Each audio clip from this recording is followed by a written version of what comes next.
மேசராசினியர்களுக்கு வணக்கம். ஏன் எதற்கு என்று தெரியாமல் கஷ்டத்தின் பிடியில் சிக்கி தவிக்கும் மேசராசிக்கு தனி பிரதோஷ நாளில் இதை மட்டும் செய்யுங்கள், நிச்சயம் நல்ல செய்தி வரும். அந்த வகையில் மேசராசினியர்கள் என்ன செய்ய வேண்டும், என்ன செய்யக்கூடாது, என்ன செய்தால் என்ன மாதிரியான நன்மைகள் எல்லாம் ஏற்படும் என்பது குறித்தான முழுமையான பதிவை தான் இந்த வீடியோல நம்ம விரிவா பார்க்க போகிறோம். அதற்கு முன்னாடி இந்த சனி பிரதோஷத்தை பற்றி விரிவாக தெரிந்து கொள்வோம். அந்த வகையில் சனி மகா பிரதோஷம் என்பது ஒவ்வொரு மாதத்திலும் வரக்கூடிய வளர்பிறை மற்றும் தேய்பிறையில் வரும் திரியோதசி திதி தினத்தில் மாலை 4:30 மணி முதல் 6 மணி வரை பிரதோஷ காலமாக கடைபிடிக்கப்படுகிறது. இந்த பிரதோஷம் என்பது ஒவ்வொரு மாதத்திலும் வரக்கூடிய வளர்பிறை மற்றும் தேய்பிறையில் வரும் திரியோதசி திதி தினத்தில் மாலை 4:30 மணி முதல் 6 மணி வரை பிரதோஷ காலமாக கடைபிடிக்கப்படுகிறது. பிரதோஷ தினத்தில் தான் ஈசன் ஆலகால விஷத்தை உண்டு இந்த அகிலத்தை காத்ததாக புராணங்கள் கூறுகின்றன.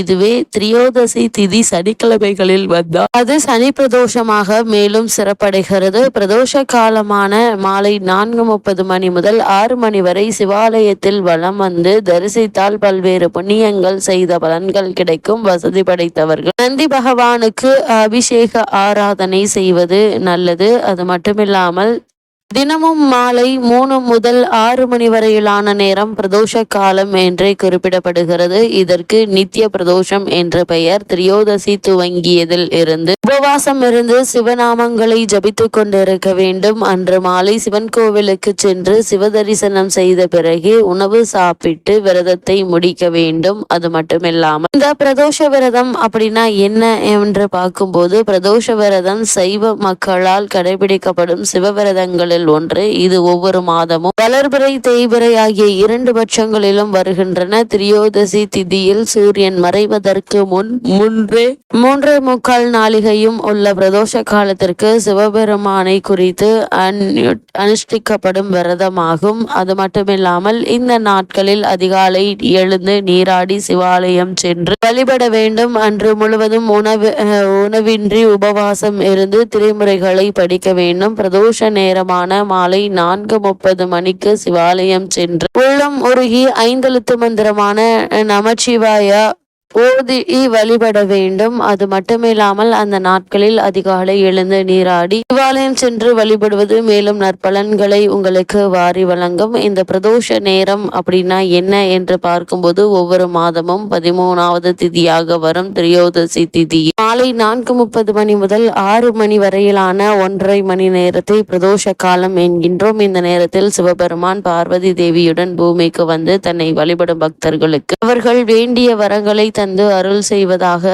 ஐதீகம். அது மட்டுமில்லாமல் ஒரு சனி மகா பிரதோஷத்தன்று விரதம் இருந்து சிவனை வழிபட்டால் 5 ஆண்டுகள் சிவன் கோவிலுக்கு சென்று வழிபட்ட பலனை பெற முடியும். சனி பிரதோஷத்தன்று சிவபெருமானையும் சனீஸ்வரனையும் விரதம் இருந்து வழிபட்டால் கிரக தோஷங்கள், சனியால் ஏற்படும் பாதிப்புகள் அனைத்தும் நீங்கிவிடும். அது மட்டுமில்லாமல் தேய்பிறை பிரதோஷங்கள் எல்லாமே விசேஷமானது. பௌர்ணமிக்கு பிறகு வரக்கூடிய சதுர்த்திதியை சங்கடகர சதுர்த்தி என்கின்றோம். அதே போல தேய்பிறையில் வரும் சஷ்டியிலும் விரதம் இருக்கிறோம். தேய்பிறையில் வரக்கூடிய திரியோதசி திதியில் தான் பிரதோஷ நாள் என்கின்றோம். அது மட்டுமில்லாமல் மாத பிரதோஷம் பௌர்ணமிக்கு பிறகு வரும் கிருஷ்ணபட்சம் என்ற தேய்பிறை காலத்தில் 13வது திதியாக வரும் திரியோதசி திதி மாத பிரதோஷமாகும். இந்த திதியில் மாலை நேரத்தில் பானலிங்க வழிபாடு செய்வது உத்தம பலன்களை தரும். இந்த ஞாயிறு பிரதோஷம் அப்படின்னா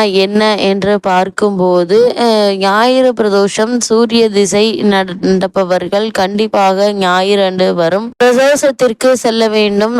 இதனால் என்ன மாதிரியான பலன்கள் கிடைக்கும் என்று பார்க்கும்போது, இதனால் சூரிய பகவானுடைய அருள் நமக்கு கிடைக்கும்.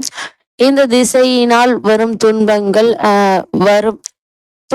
விலகும். பிரிந்த குடும்பம் ஒன்று சேரும். இந்த பிரதோஷ வழிபாடு அப்படின்னா என்ன என்று பார்க்கும்போது, சிவனுக்குரிய வழிபாட்டில் மகா சிவராத்திரிக்கு அடுத்தபடியாக முக்கிய இடம் பிடிப்பது பிரதோஷ வழிபாடு. ஒவ்வொரு மாதமும் வளர்பிறை மற்றும் தேய்பிறையில் வரும் திரியோதசி திதி அன்று மாலை 4:30 முதல் 6 மணி வரையிலான கால பிரதோஷ காலம் என்கின்றோம். சாதாரண பிரதோஷ வேளைகளில் சிவாலயம் சென்று வழிபட்டால் 1 வருடம் ஆலயம் சென்று இறை வழிபாடு செய்த பலன் கிடைக்கும். அதுவே சனிக்கிழமை வரும் மகா பிரதோஷத்தன்று இறைவனை வழிபட்டால் 5 வருடம் ஆலய வழிபாடு செய்த பலன்கள் கிடைக்கும். சிவபெருமான் அபிஷேக பிரியர். அவருக்கு பிரதோஷத்தன்று கறந்த பசும்பால் கொண்டு அபிஷேகம் செய்து வழிபட்டால் சிறப்பான பலன்களை பெறலாம். இல்லை என்றால் இளநீர் அபிஷேகம் செய்வது நல்லது.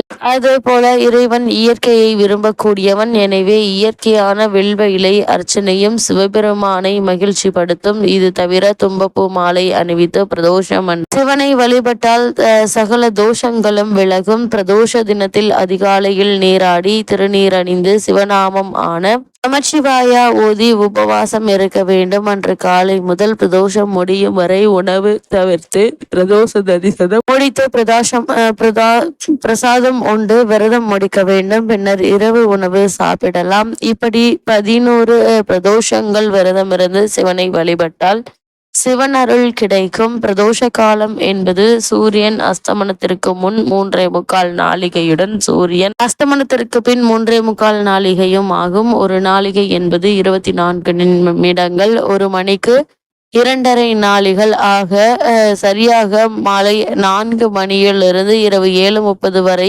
பிரதோஷ காலம் உண்டு. சௌகரியத்திற்காக மாலை 4:30 முதல் 6 மணி வரை என சொல்லப்படுகிறது. பிரதோஷ விரதம் மேற்கொண்டால் திருமணம் கைகூடும், பிள்ளை பாக்கியம் கிடைக்கும், வறுமை விலகும், நோய்கள் நீங்கும், சகல காரியங்கள் வெற்றி கிடைக்கும்.